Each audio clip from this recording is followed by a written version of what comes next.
Assalamualaikum warahmatullahi wabarakatuh. Nama saya Teta Tirza Herdiawan, kelas 12 IPA 2, nomor absen 35.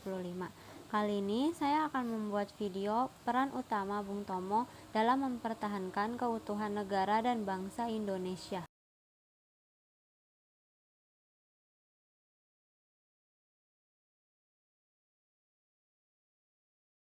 Namanya Sutomo, orang menyebutnya Bung Tomo. Setiap kali Indonesia memperingati peristiwa 10 November, setiap kali pula Bung Tomo disebut.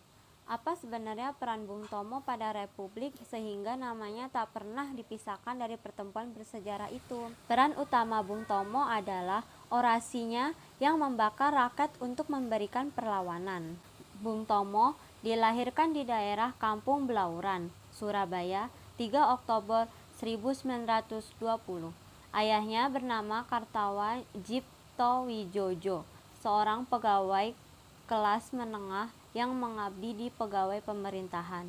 Ibunda Bung Tomo memiliki darah campuran antara Jawa Tengah, Madura, dan Sunda.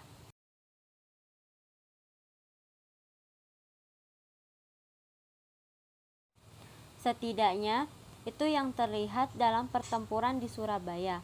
Inilah pertempuran melawan pasukan asing pertama dan terbesar sesudah proklamasi 1945. Sebanyak 6.000 sampai 16.000 pejuang Republik gugur dan 200.000 warga sipil mengungsi. Di pihak lawan, setidaknya 2.000 orang terbunuh. Wajar jika kemudian pemerintah menetapkan peristiwa 10 November sebagai Hari Pahlawan. Bung Tomo, seperti pemuda yang menyiarkan proklamasi ke seluruh dunia melalui Radio Republik Indonesia, juga memakai media elektronik untuk mengkomunikasikan perjuangan ke berbagai penjuru. Ia memilih melancarkan agitasi dan propaganda lewat corong radio. Bismillahirrahmanirrahim. Merdeka, saudara-saudara rakyat jelata di seluruh Indonesia, terutama saudara-saudara penduduk kota Surabaya. Kita semuanya telah mengetahui bahwa hari ini tentara Inggris telah menyebarkan pamflet-pamflet yang memberikan suatu ancaman kepada kita semua. Kita diwajibkan untuk dalam waktu yang mereka tentukan menyerahkan senjata-senjata yang telah kita rebut dari tangannya tentara Jepang.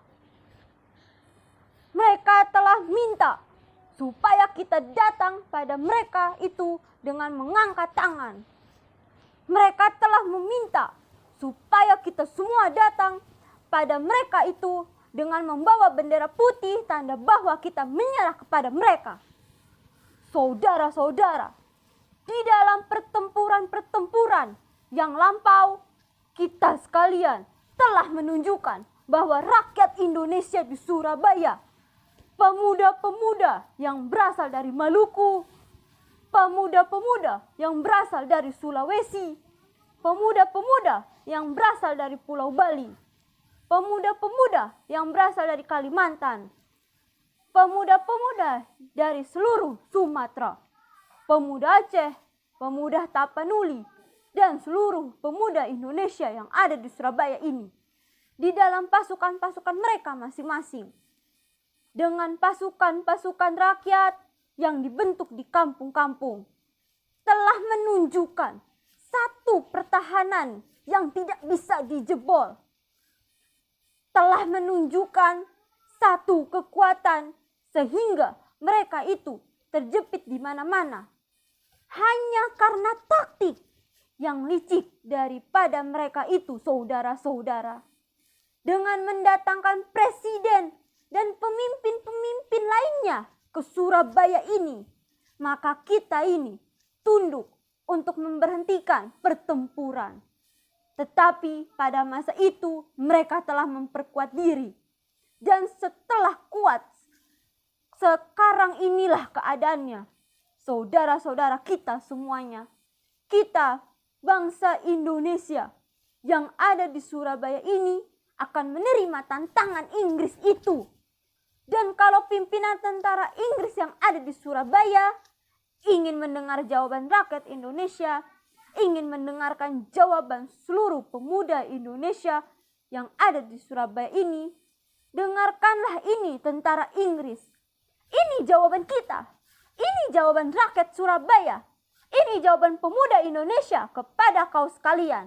Hei tentara Inggris, kau menghendaki bahwa kita ini akan membawa bendera putih untuk takluk kepadamu. Kau menyuruh kita mengangkat tangan datang kepadamu.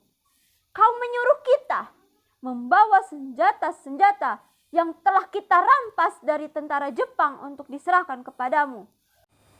Tuntutan itu, walaupun kita tahu bahwa kau sekali lagi akan mengancam kita untuk menggempur kita dengan kekuatan yang ada, tetapi inilah jawaban kita.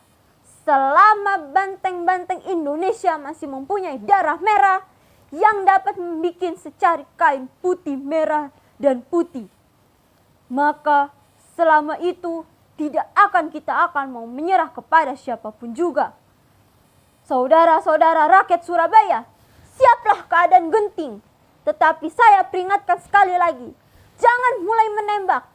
Baru kalau kita ditembak, maka kita akan ganti menyerang mereka. Itu kita tunjukkan bahwa kita ini adalah benar-benar orang yang ingin merdeka. Dan untuk kita saudara-saudara, lebih baik kita hancur lebur daripada tidak merdeka. Semboyan kita tetap merdeka atau mati.